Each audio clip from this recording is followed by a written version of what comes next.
Hi everyone, कैसे आप लोग। आई होप आप सभी अच्छे होंगे।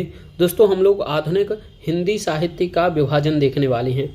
दोस्तों, एग्जाम में बहुत बार पूछा जाता है आधुनिक हिंदी साहित्य का विभाजन।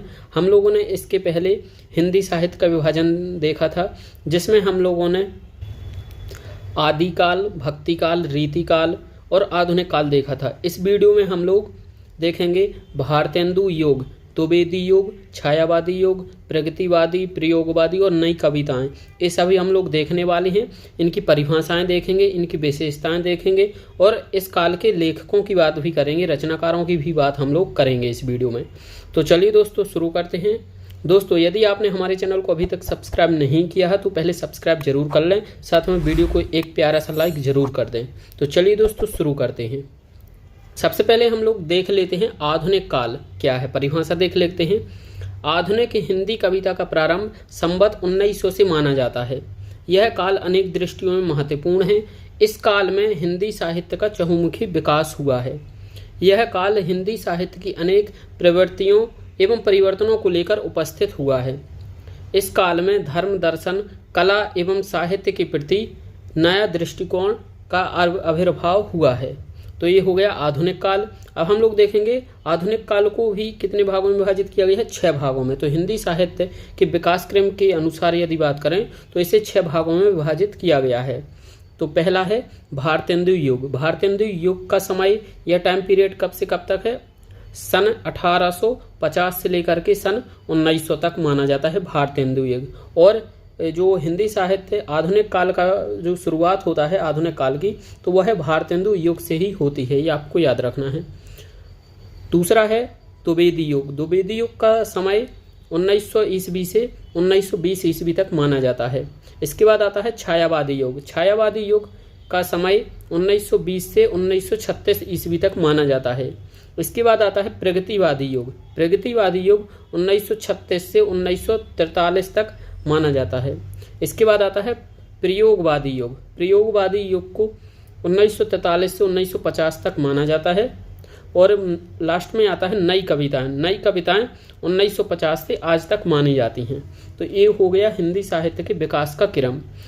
सबसे पहले हम लोग भारतेंदु युग को देखते हैं। टाइम पीरियड पहले भी पढ़ चुके, 1850 से 1900 ईस्वी तक माना जाता है।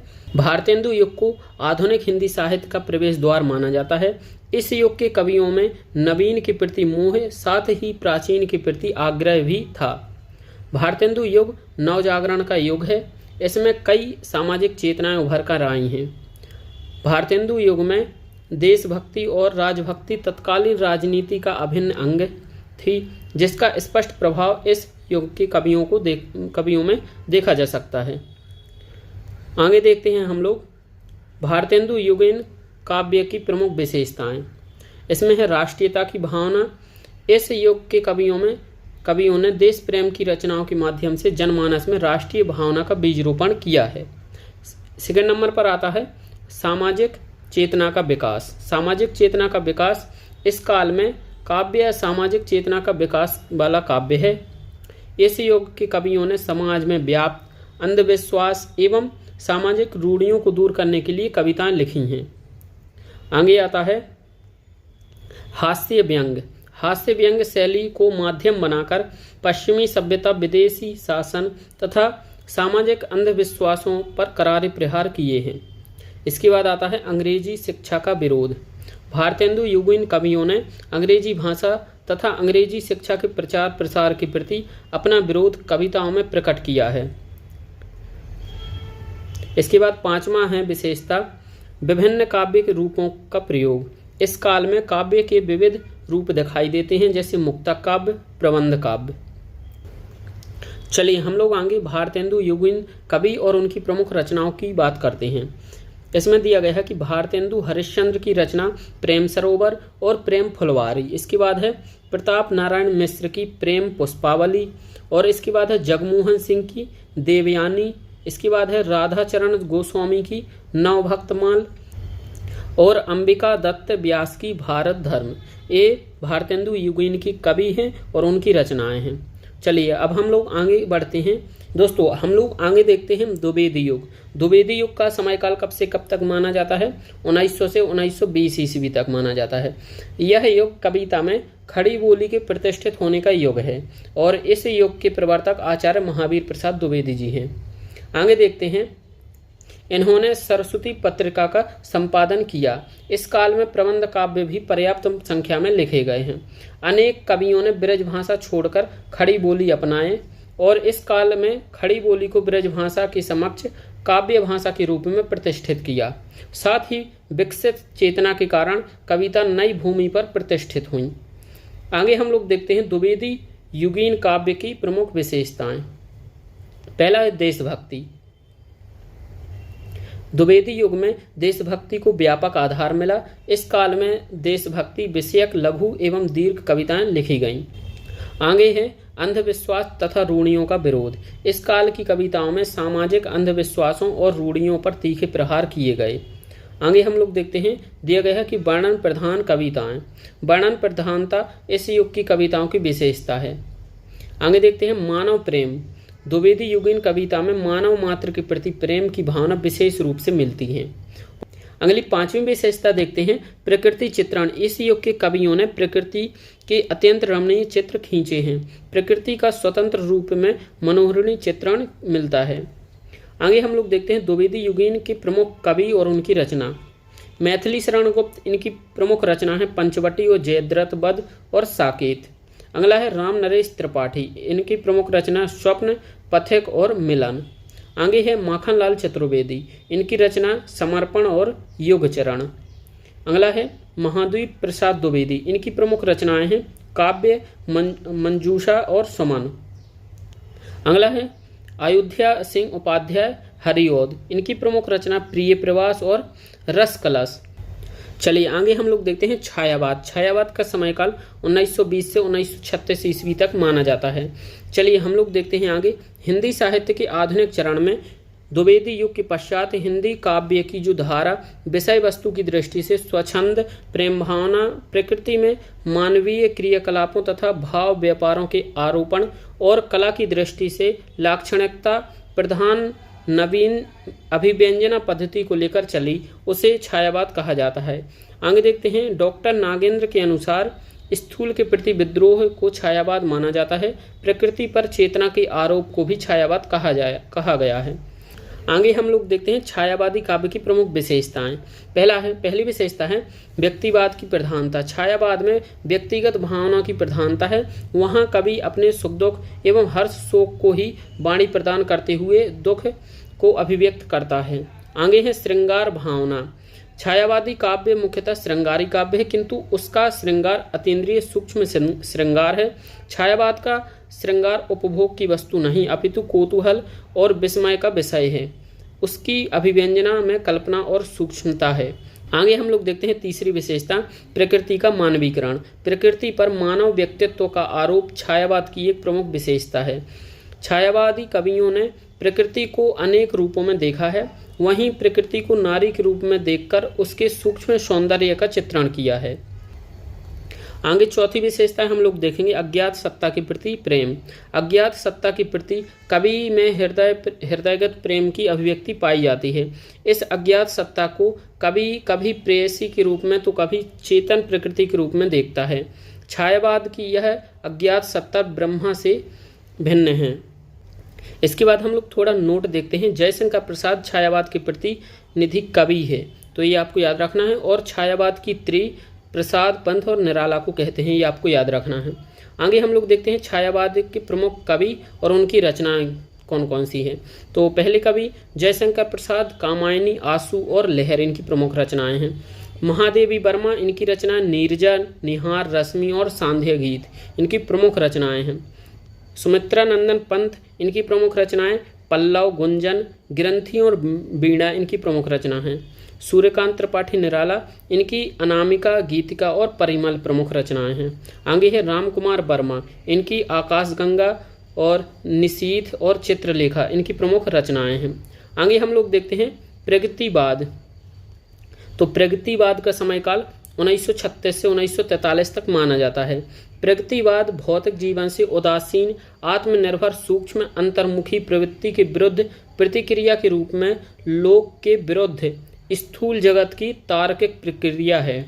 यह काव्यधारा कला की अपेक्षा जीवन को, व्यक्ति की अपेक्षा समाज को और स्वाद उन्नति की अपेक्षा सहानुभूति को प्रधानता देती है। आगे हम लोग देखते हैं प्रगतिवादी काव्य की प्रमुख विशेषताएं। पहला है शोषकों के प्रति विद्रोह और शोषितों के प्रति सहानुभूति। प्रगतिवादी कवियों ने किसान मजदूर पर किए जाने वाली पूंजीपतियों के अत्याचारों के प्रति अपना विरोध व्यक्त किया है। आगे है आर्थिक व सामाजिक समानता पर बल। इस युग के कवियों ने आर्थिक एवं सामाजिक समानता पर बल देते हुए निम्न वर्ग और उच्च वर्ग में अंतर को समाप्त करने का प्रयास किया है। आगे हम लोग देखते हैं नारी शोषण के विरुद्ध मुक्ति का स्वर। प्रगतिवादी कवियों ने नारी को उपभोग की वस्तु नहीं समझा, वरन उसे सम्मानजनक स्थान दिया है। नारी को शोषण से मुक्त कराने हेतु भी उन्होंने प्रयास किया है। आगे है ईश्वर के प्रति अनास्था। इस काल के कवियों ने ईश्वर के प्रति अनास्था का भाव व्यक्त किया है। वे ईश्वरीय शक्ति की तुलना में मानवीय शक्ति को अधिक महत्व देते हैं। आगे पांचवी विशेषता है प्रतीकों का प्रयोग। अपनी भावनाओं को स्पष्ट अभिव्यक्ति के लिए इस काल के कवियों ने प्रतीकों का सहारा लिया है। आगे देखते हैं प्रगतिवाद के प्रमुख कवि और उनकी रचनाएं देखते हैं। प्रमुख कवि नागार्जुन, इनकी रचना युगधारा है। केदारनाथ अग्रवाल, इनकी प्रमुख रचना युग की गंगा। त्रिलोचन, इनकी प्रमुख रचना धरती है। और दिया गया है रांगे राघव, इनकी प्रमुख रचना है पांचाली। आगे देखते हैं सूर्यकांत त्रिपाठी निराला, इनकी प्रमुख रचना कुकुरमुत्ता। तो ये कवि हैं और ये इस काल के प्रमुख कवि और उनकी रचनाएं। आगे देखते हैं प्रयोगवाद। प्रयोगवाद 1943 से 1950 तक इसका समयकाल माना जाता है। अज्ञेय ने लिखा है, ये कवि नवीन राहों के अन्वेषी है। स्वतंत्रता प्राप्ति के पश्चात अज्ञेय के संपादन के प्रतीक मासिक पत्रिका का प्रकाशन हुआ, जिसमें प्रयोगवाद का स्वरूप स्पष्ट हुआ। सबसे पहले प्रथम तार सप्तक का संपादन हुआ। सन 1951 में दूसरे तार सप्तक प्रकाशित हुआ और तत्पश्चात तीसरे तार सप्तक प्रकाशित हुआ। जीवन और जगत के प्रति अनास्था प्रयोगवाद का एक आवश्यक तत्व है। साम्यवाद के प्रति भी अनास्था उत्पन्न कर देने उसका लक्ष्य है। आगे देखते हैं प्रयोगवाद काव्य की प्रमुख विशेषताएं। पहला है प्रेम भावना का खुला चित्रण। इन्होंने प्रेम भावना का अत्यंत खुला चित्रण, इसमें अश्लीलता का समावेश कर दिया। आगे देखते हैं निराशावाद की प्रधानता। इस काल के कवियों ने मानव मन की निराशा, कुंठा और हताशा का तथा तथ्य रूप से वर्णन किया है। अहम की प्रधानता। फ्राडॉय के मनोविश्लेषण से प्रभावित ये कवि अपने अहम को अधिक महत्वपूर्ण मानते हैं। आगे हैं रूढ़ियों के प्रति विद्रोह। इस काल की कविताओं में रूढ़ियों के प्रति विद्रोह का स्वर मुखर हुआ है। इस कवियों ने रूढ़ि मुक्त नवीन समाज की स्थापना पर बल दिया है। आगे देखते हैं पांचवी विशेषता व्यंग की प्रधानता। इस काल के कवियों ने व्यक्ति व समाज दोनों पर अपनी व्यंग्यात्मक लेखनी चलाई है। आगे हम लोग देखते हैं प्रयोगवाद के प्रमुख कवि और उनकी रचनाएं। पहले कवि हैं अज्ञेय, इनकी रचना है हरी घास पर क्षण भर। धर्मवीर भारती, इनकी रचना है अंधा युग और ठंडा लोहा। गिरजा कुमार माथुर, इनकी प्रमुख रचना धूप के धान और नाश और निर्माण। आगे हैं भारत भूषण अग्रवाल, इनकी प्रमुख रचना ओ अप्रस्तुत मन और नरेश मेहता की प्रमुख रचना वन पांखी। ये प्रयोगवाद के प्रमुख कवि और उनकी रचनाएं हो गई। आगे हम लोग देखते हैं नई कविता। नई कविता का युग 1950 से अब तक माना जाता है। प्रयोगवादी कविता का ही आगे का दौर नई कविता के रूप में उभरा है। वस्तुतः नई कविताओं की विषय वस्तु मात्र चमत्कार न होकर एक भोगा हुआ जीवन यथार्थ है। नई कविता परिस्थितियों की उपज है। नई कविता स्वतंत्रता की बाद लिखी गई वह कविता है जिसमें नवीन भावबोध, नए मूल्य तथा नया शिल्प प्रधान है। प्रथम विश्व युद्ध के बाद पहली बार मनुष्य की व्यवस्था, असहायता और निरूपायता सामने आई और उसने अस्तित्व का संकट अनुभव किया। घुटन, आक्रोश और नैराश्य में व्यंग का जन्म लेना स्वाभाविक था। इसलिए नई कविताओं ने व्यंग की भी प्रधानता रही है। आगे देखते हैं हम लोग नई कविताओं की प्रमुख विशेषता क्या है। तो लघु मानववाद की प्रतिक्रिया। आगे हम लोग देखते हैं नई कविताओं की प्रमुख विशेषता। पहली विशेषता है लघु मानववाद की प्रतिष्ठा। मानव जीवन को महत्वपूर्ण मानकर उसे अर्थपूर्ण दृष्टि प्रदान की है। आगे है प्रयोगों में नवीनता। नए नए भावों को नए नए शिल्प विधाई में प्रस्तुत किया गया है। आगे है अनुभूतियों का वास्तविक चित्रण। मानव व समाज दोनों की अनुभूतियों का सच्चाई के साथ चित्रण किया गया है। आगे है बिंब। प्रयोगवादी कवियों ने नूतन बिंबों की खोज की है। और पांचवी विशेषता है व्यंग्य की प्रधानता।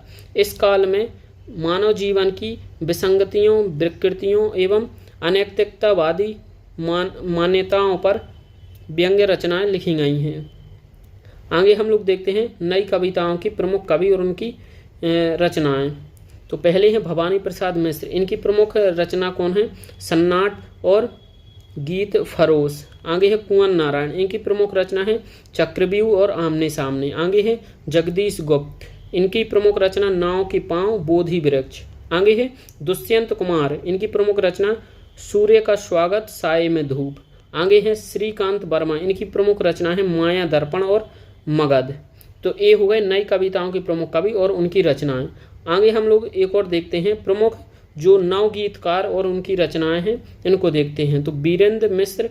इनकी प्रमुख रचना है झुलसा है, छाया, नट धूप में और गीतम। आगे है शंभुनाथ सिंह। इनकी प्रमुख रचना है दर्द जहां नीला है और नवगीत दशक। आगे है रामनाथ अवस्थी। इनकी प्रमुख रचना बंद न करना द्वार। आगे है सोम ठाकुर। इनकी प्रमुख रचना एक ऋचा पाटल की। तो दोस्तों ये नई कविताओं की प्रमुख रचनाएं और रचनाकार हो गए हैं। तो दोस्तों हम लोगों ने पूरे पढ़ लिए हैं। सबसे पहले हम लोगों ने क्या देखा था? भारतेंदु युग। इसके बाद दूसरा देखा है द्विवेदी युग। तीसरे में देखा था छायावाद युग। चौथे में देखा था प्रगतिवादी युग। और पांचवें में प्रयोगवादी। और छठवें में नई कविताएं हम लोगों ने इस प्रकार से क्रम में देख ली हैं। तो दोस्तों ये आप लोग रिवीजन दोबारा वीडियो को देखकर यदि एक बार में समझ ना आए तो दोबारा देख करके पूरा रिवीजन कर लेना है। तो दोस्तों यदि वीडियो पसंद आया हो तो वीडियो को लाइक और एक चैनल को सब्सक्राइब जरूर कर दें। Thank you for watching.